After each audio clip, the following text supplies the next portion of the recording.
Hello everyone, एक बार फिर से आप सभी का स्वागत है। दोस्तों, जो भी स्टूडेंट्स 68 बीपीएससी प्रीलिम्स एग्जाम का प्रिपरेशन कर रहे हैं उनके लिए आज हम बिहार स्पेशल से आपका आज हम पॉलिटी का कुछ इंपॉर्टेंट क्वेश्चन डिस्कस करेंगे। ओके, आप जानते हैं कि बिहार स्पेशल से दोस्तों अच्छा खासा पोर्शन बीपीएससी में पूछा जाता है और इन दिनों 2022 में यदि आप देखें तो अच्छे अच्छे क्वेश्चन पूछे गए हैं। अब जो भी क्वेश्चन पूछा जाता है थोड़ा कंसेप्चुअल रहता है, पहले जैसे वन लाइनर क्वेश्चन वगैरह सब नहीं था, तो अच्छे अच्छे क्वेश्चन पूछे जाते हैं। और आपको पता होगा कि 68 बीपीएससी में नेगेटिव मार्किंग भी है दोस्तों, तो इसके लिए आपको अच्छे से और कह सकते हैं कि डीपली स्टडी करना पड़ेगा, तब जाके चीज़ें आपके लिए आसान होगी। अदरवाइज आप तो नेगेटिव मार्किंग के कारण ज़्यादा क्वेश्चन अटेम्प्ट भी नहीं कर सकते हैं। ऑलराइट, पहले तो था कि जो आपको आता था सॉल्व कीजिए, जो नहीं आता है उसको भी आप तुक्का मार देते थे तो कुछ ना कुछ सही हो जाता था। लेकिन अब अगर एक्स्ट्रा सॉल्व करते हैं तो आपकी जो है आपका मतलब नंबर कम हो सकता है, क्योंकि नेगेटिव मार्किंग जाएगा बहुत सारा क्वेश्चन। इसी प्रकार से दोस्तों साइंस से अच्छे अच्छे क्वेश्चन पूछे जाते हैं। ओके, तो साइंस से लगभग 20 से 30 क्वेश्चन अगर देखें, 3-4 साल का ट्रेंड देखें तो दोस्तों 20 से एवरेज 20 से कम 20 और ज़्यादा से ज़्यादा 30 क्वेश्चन पूछे ही जाते हैं। तो ये सब भी आपके लिए अच्छा रहेगा। क्वेश्चन थोड़ा आसान रहता है साइंस का। तो 9th और 10th का साइंस दोस्तों हम कुछ दिनों में स्टार्ट करने वाले हैं। यदि आप इंटरेस्टेड हैं साइंस पढ़ना मुझसे, तो हम एनसीईआरटी डिस्कस करेंगे दोस्तों। एक एक टॉपिक उसका अच्छे से डिस्कस करेंगे, कहाँ से क्वेश्चन पूछा गया है, प्रीवियस ईयर क्वेश्चन वहाँ पे आपको बताएंगे कि यहाँ से इस लाइन से क्वेश्चन बना हुआ है और आगे कहाँ से क्वेश्चन पूछ सकता है। ऐसे भी हम आगे क्वेश्चन डिस्कस करते जाएंगे। पहले 9th कंप्लीट करेंगे, फिर 10th, क्योंकि अब दोस्तों जो ट्रेंड बना हुआ है, हाल ही में जो बिहार एसएससी का एग्जाम हुआ था दोस्तों, उसमें जो साइंस का क्वेश्चन था 11th और 12th के एनसीईआरटी से भी पूछा गया था। बायोलॉजी का जो कुछ क्वेश्चन था, जैसे एंटीबॉडी में कितना पेप्टाइड बॉन्ड होता है, और आपका इसके अलावा पावर जो होता है, रोटेशनल मोशन में पावर का क्या फार्मूला है, ये क्वेश्चन पूछा गया था, जो कि साइंस से अच्छे लोग क्वेश्चन था। आपका कह सकते हैं कार्नोट इंजन से, जो कार्नोट इंजन वगैरह 11th में पढ़ाया जाता है थर्मोडाइनमिक्स में, वहाँ से क्वेश्चन पूछा गया था। तो 11th-12th का भी आपको नॉलेज होना चाहिए। तो मेरा साइंस बैकग्राउंड रहा है दोस्तों, तो हम आपको 9-10 तो अच्छे से डिस्कस करेंगे हैं, साथ ही साथ 11-12th के बारे में भी चीज़ें अच्छे से आपको हम डिस्कस कर पाएंगे। ओके, ताकि यदि यहाँ से क्वेश्चन आए तो आपका छूटे नहीं। फिलहाल आज हम पॉलिटी जो है आपका बिहार स्पेशल से पॉलिटी रिलेटेड क्वेश्चन डिस्कस करेंगे। यहाँ से कुछ क्वेश्चन तो यहाँ प्रीवियस ईयर का रहेगा, कुछ अच्छे क्वेश्चन हैं जो आपको एग्जाम में हेल्प कर सकता है। तो अच्छे से पढ़िए दोस्तों। अगर यदि आप प्रिपरेशन कर रहे हैं बीपीएससी का, 68 बीपीएससी का एग्जाम देने वाले हैं, तो हमारे चैनल से जरूर जुड़ें। हम आपको समय समय पर गाइड करते रहेंगे।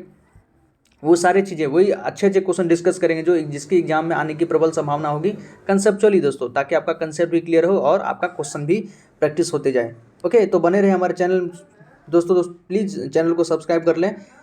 फिलहाल हम डिस्कस करते हैं। देखिए, बिहार में पहली बार राष्ट्रपति शासन किस वर्ष लागू किया? राष्ट्रपति शासन दोस्तों, जो राज्यों में राष्ट्रपति शासन लगता है, आर्टिकल 356, इसके लिए प्रावधान है संविधान के अनुच्छेद 356 में। तो देखिए, सबसे पहली बार जो भी चीज़ पहली बार होता है, और बिहार में भी कुछ चीज़ें जो पहली बार हुआ है उसको तो आपको अच्छे से ध्यान में रखना होगा, वहाँ से क्वेश्चन बनता है। तो 1968 में दोस्तों बिहार में पहली बार राष्ट्रपति शासन लगाया गया था। याद रखिए 1968 में, उसमें जो बिहार के मुख्यमंत्री सीएम कौन थे? तो भोला पासवान शास्त्री। याद रखिएगा, भोला पासवान शास्त्री उसमें बिहार के सीएम थे। देखिए, पहली बार राष्ट्रपति शासन जनवरी 1968 में लगा था, जो कि 1 महीने तक चला। ओके, जुलाई 1969 में एक बार फिर राष्ट्रपति शासन लागू किया गया, जो जनवरी 1970 तक लागू रहा। इसके बाद 72 में, 77 में, 80 में, 95 में, 99 में भी राष्ट्रपति शासन लगाए गए। और कह सकते हैं कि अंतिम बार या आखिरी बार, उसके बाद अभी तक राष्ट्रपति शासन नहीं लगा, तो वो 2005 में दोस्तों, 2005 में भी राष्ट्रपति शासन लगा था। ओके, जिसके बाद नीतीश कुमार जी सीएम बने थे, और उसके बाद अभी तक राष्ट्रपति शासन नहीं लगा था। अंतिम बार, आखिरी बार अगर बिहार में राष्ट्रपति शासन की बात करें तो 2005, और सबसे पहली बार 1968 में लगा। जरूर इसको ध्यान रखिए, क्वेश्चन पूछा जा सकता है। ऑलराइट दोस्तों, नेक्स्ट क्वेश्चन हम डिस्कस करते हैं। देखिए, निम्नलिखित में से किसकी नियुक्ति राज्यपाल द्वारा किया जाता है? तो जो राज्यपाल होते हैं स्टेट में, ओके, ये कई सारे विभाग में ऊंचे ऊंचे पदों पर लोगों की नियुक्ति करते हैं। तो देखिए, फर्स्ट है राज्य के महाधिवक्ता, जो एडवोकेट जनरल होते हैं स्टेट के, बिल्कुल सरकार का सबसे बड़ा वकील होता है एडवोकेट जनरल। और इसी में सेंट्रल में देखें तो वहाँ होता है आपका अटॉर्नी जनरल के वेणुगोपाल या आर वेंकटरमणी अभी भारत के महाधिवक्ता हैं। उसी प्रकार राज्य में वहाँ अटॉर्नी जनरल होता है, यहाँ पर एडवोकेट जनरल होता है। याद रखिएगा, आर्टिकल कितना तो 165 है, वहाँ आर्टिकल कितना तो 76 है। राज्य लोक सेवा आयोग के अध्यक्ष, बिल्कुल इसकी भी नियुक्ति करते हैं। विश्वविद्यालयों के कुलपति, उप कुलपति की नियुक्ति राज्यपाल द्वारा ही किया जाता है। राज्य लोक सेवा आयोग के अध्यक्ष, ये दोनों ऑप्शन 2 बार रिपीट कर दिया, तो उपयुक्त में से कोई नहीं, उपयुक्त में से एक से अधिक, तो सभी की नियुक्ति दोस्तों, महाधिवक्ता हो गया आपका, एडवोकेट जनरल हो गया, राज्य लोक सेवा आयोग के अध्यक्ष की नियुक्ति भी राज्यपाल ही करते हैं। विश्वविद्यालयों की जो उपकुलपति है उसकी नियुक्ति राज्यपाल ही करते हैं। तो ऑप्शन ई हमारा करेक्ट हो जाएगा। महाधिवक्ता राज्य का सर्वोच्च विधिक अधिकारी होता है। हमने अभी बात किया था, जो महाधिवक्ता होते हैं, एडवोकेट जनरल होता है, स्टेट का सबसे बड़ा सिविल जो आप कह सकते कि कानून अधिकारी होता है, जिसकी नियुक्ति राज्यपाल द्वारा की जाती है। इसी तरह राज्य लोक सेवा आयोग के अध्यक्ष और सदस्यों की नियुक्ति भी मंत्रिपरिषद की सिफारिश पर, देखिए मंत्रिपरिषद की सिफारिश पर राज्यपाल द्वारा ही की जाती है। जो भी राज्य लोक सेवा आयोग के अध्यक्ष बनेंगे उसकी सिफारिश कौन करेगा? तो मंत्रिपरिषद, लेकिन नियुक्ति कौन करेगा? तो राज्यपाल द्वारा ही की जाती है। राज्यपाल राज्य सरकार के अधीन विश्वविद्यालयों के कुलपति होते हैं। राज्य सरकार के अंदर किसी भी स्टेट गवर्नमेंट के अंदर जितना भी यूनिवर्सिटीज होता है, कुलपति तो राज्यपाल खुद होते हैं, लेकिन उप कुलपति की नियुक्ति जो है राज्यपाल खुद करते हैं।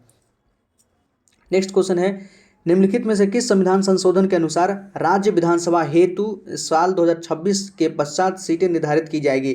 देखिए कौन सा संविधान संशोधन हुआ था जिसके अनुसार जो विधानसभा का सीटें अभी तक जो है हमारे जैसे बिहार में ही 243 सीटें अलॉटेड है, मतलब 243 विधानसभा सीट हैं। तो ये किस संविधान संशोधन में कहा गया था कि 243 जो सीट होगा बिहार में होगा, या अलग अलग स्टेट में भी हैं सबका। जैसे आपका उत्तर प्रदेश में 400 सीटें हैं, हाल ही में गुजरात में चुनाव हुआ, वहाँ कितना सीट है दोस्तों? 182 सीट है। पंजाब में कितना है? तो 117 सीट है। आपका गोवा में कितना है? तो 40 सीट है। ओके, तो इसकी जो किस संविधान संशोधन के अनुसार राज्य विधानसभा हेतु साल 2026 के पश्चात सीटें निर्धारित की जाएगी? तो अभी तक जो है दोस्तों वो 84वें संविधान संशोधन जो 84th कॉन्स्टिट्यूशनल अमेंडमेंट हुआ था कि 2026 तक सभी स्टेट में विधानसभा की सीटें जो हैं वो निर्धारित की गई हैं। 2026 के बाद जो होगा वो आगे देखा जाएगा। तो अभी तक जो है 2026 तक के लिए 84वें संविधान संशोधन जो हुआ था, ओके, उसमें जो भी सीटें निर्धारित की गई थी वो बताया गया था। देखिए 84वें संविधान संशोधन 2001 के अनुसार 2001 में हुआ था ये संविधान संशोधन, राज्य विधानसभा हेतु आवंटित सीटें साल 2026 के पश्चात होने वाली पहली जनगणना के आधार पर पुनः निर्धारित की जाएगी। ओके, 2026 के पश्चात जो होगा विधानसभा की सीटें अगर निर्धारित की जाएगी तो ये 84वें संविधान संशोधन में बताया गया है।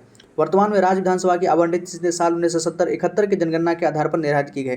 अभी जो प्रत्येक स्टेट में जो भी आप राज्य विधानसभा की सीटें देखते हैं वो 1971 की जनगणना के अनुसार है। ऑल राइट, ओके, जबकि राज्य के अंदर विधानसभा क्षेत्रों की पुनर्गठन साल 2001 की जनगणना के आधार पर किया गया है। ओके, राज्य के अंदर विधानसभा क्षेत्रों की पुनर्गठन साल 2001 की जनगणना के आधार पर किया गया है। तो ध्यान रखिएगा 84th कॉन्स्टिट्यूशनल अमेंडमेंट जो 2001 का है उसमें ये बताया गया था। नेक्स्ट है, बिहार विधान परिषद के कितने सदस्यों का मनोनयन राज्यपाल द्वारा किया जाता है?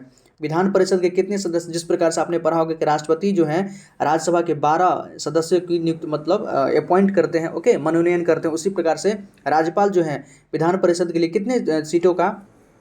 कितने सदस्यों का मनोनयन करते हैं? तो 1/6 दोस्तों, याद रखिएगा 1/6।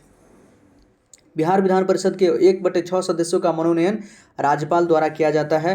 वर्तमान में बिहार विधान परिषद के सदस्यों की कुल संख्या 75 है। बिहार विधानसभा की कुल संख्या दोस्तों 75 है, ओके, जिनमें 63 अलग अलग निकायों द्वारा निर्वाचित होते हैं, जबकि 12 सदस्य राज्यपाल द्वारा मनोनीत होते हैं, जो कि कुल सदस्यों का 1/6 है। याद रखिएगा जो 12 सदस्य हैं 75 में से 12 जो हैं राष्ट्रपति मनोनयन करते हैं, जो कि टोटल कितना है? तो 1/6 है टोटल का।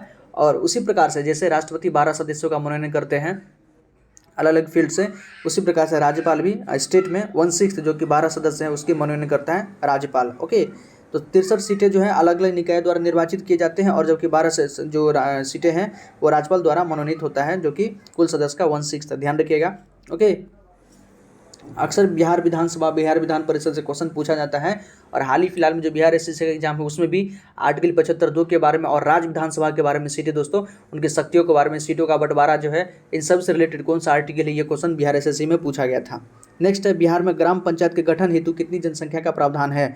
देखिए बिहार में कोई भी ग्राम पंचायत का जो गठन होगा उसमें कम से कम कितनी जनसंख्या का प्रावधान है? तो 7,000 अगर किसी गांव का या अलग अलग पंचायत, तो अलग अलग गांव मिला के अगर 7,000 जनसंख्या हो जाती है दोस्तों, या तो कोई अकेला गांव या अलग अलग गांव मिलाकर अगर 7,000 की जनसंख्या हो जाती है तो उसको एक पंचायत घोषित कर दिया जाता है। तो 7,000। देखिए बिहार में ग्राम पंचायत के क्षेत्र के गठन हेतु जनसंख्या को आधार बनाया गया है, ना कि भूगोल व प्रशासन को। मतलब ग्राम पंचायत के जो क्षेत्र हैं उसके गठन होगा तो जनसंख्या का आधार उसको बनाया गया, ना कि भूगोल व प्रशासन को। ग्राम पंचायत का क्षेत्र लगभग 7,000 की जनसंख्या पर जिलाधिकारी द्वारा निर्धारित किया जाता है। 7,000 की यदि जनसंख्या हो जाएगी तो जिलाधिकारी वहाँ पर एक ग्राम पंचायत का गठन कर देते हैं। इस प्रकार एक ग्राम पंचायत क्षेत्र में एक से अधिक गांव भी हो सकते हैं। एक ग्राम पंचायत में अक्सर होता ही है, आपने देखा भी होगा, आपका जो भी ग्राम पंचायत होगा दोस्तों उसमें एक से अधिक ही गांव होगा। ऐसा विरले कह सकते हैं, मतलब बहुत कम, रेयर केस देखने को मिलता है कि एक ही गांव हो और वो पंचायत भी हो, ऐसा बहुत कम देखने को मिलता है।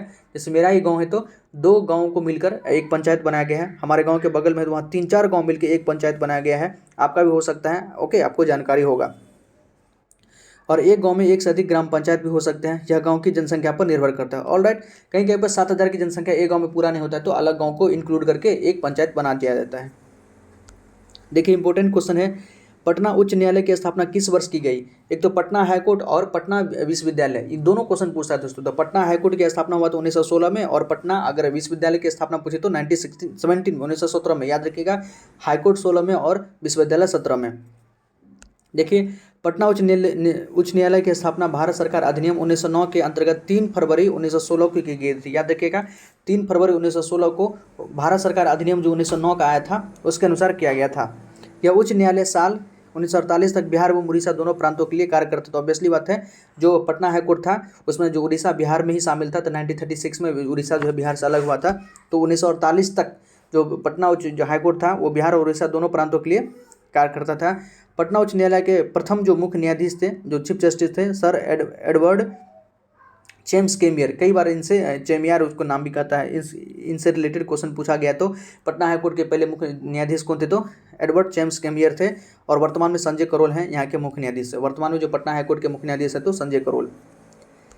नेक्स्ट, राज्य में संवैधानिक तंत्र की विफलता का प्रावधान संविधान के किस अनुच्छेद में? देखिए राज्य में अगर स्टेट में कॉन्स्टिट्यूशनल डिफॉल्ट हो जाता है, संवैधानिक तंत्र का विफलता हो जाती है, तो सिस्टम फेलियर हो जाता है, तो इसका प्रावधान संविधान के किस अनुच्छेद में? तो आर्टिकल 356।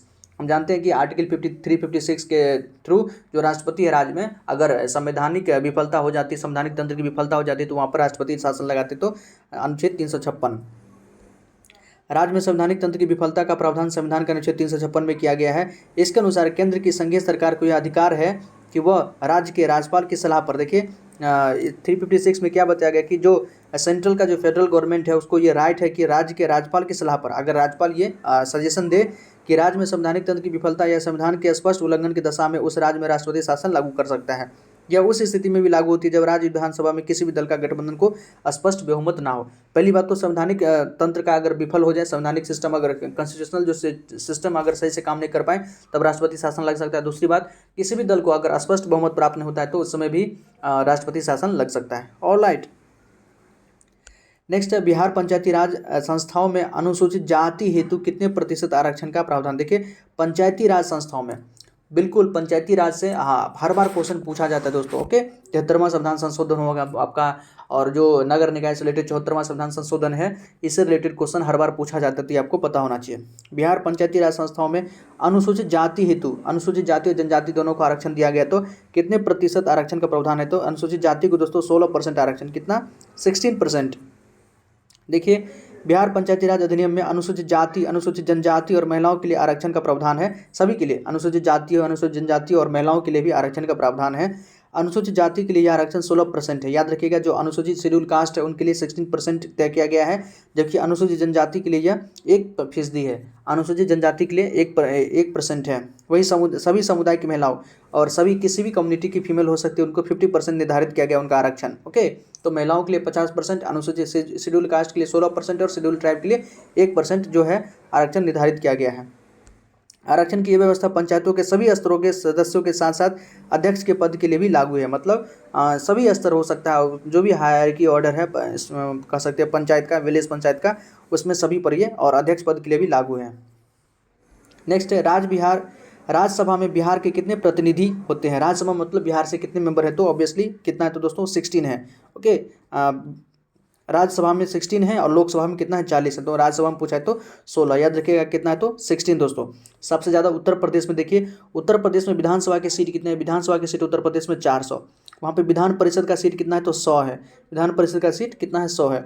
लोकसभा का सीट उत्तर प्रदेश से 80 है और राज्यसभा की सीट उत्तर प्रदेश से 31 है। तो चारों सीट जो है पूरे भारत में सबसे ज़्यादा कहाँ पर है? तो आपका उत्तर प्रदेश में। याद रखिएगा, उत्तर प्रदेश से भी क्वेश्चन पूछ देता है। तो उत्तर प्रदेश में विधानसभा की सीट 400 है, विधान परिषद का सीट 100 है, लोकसभा का सीट वहाँ 80 है और राज्यसभा का 31 है। ऑलराइट, इसको लिख लीजिए।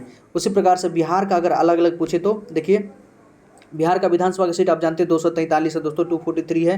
विधान परिषद का सीट हमारे यहाँ 75 है। ऑलराइट, लोकसभा का सीट हमारे यहाँ कितना है तो 40 है, और राज्यसभा का सीट कितना है तो 16 है। ये मतलब आपका बिहार का टोटल ये कब के पूछता है, ये भी क्वेश्चन पूछता है आपको असेंडिंग डिसेंडिंग ऑर्डर में दे देगा।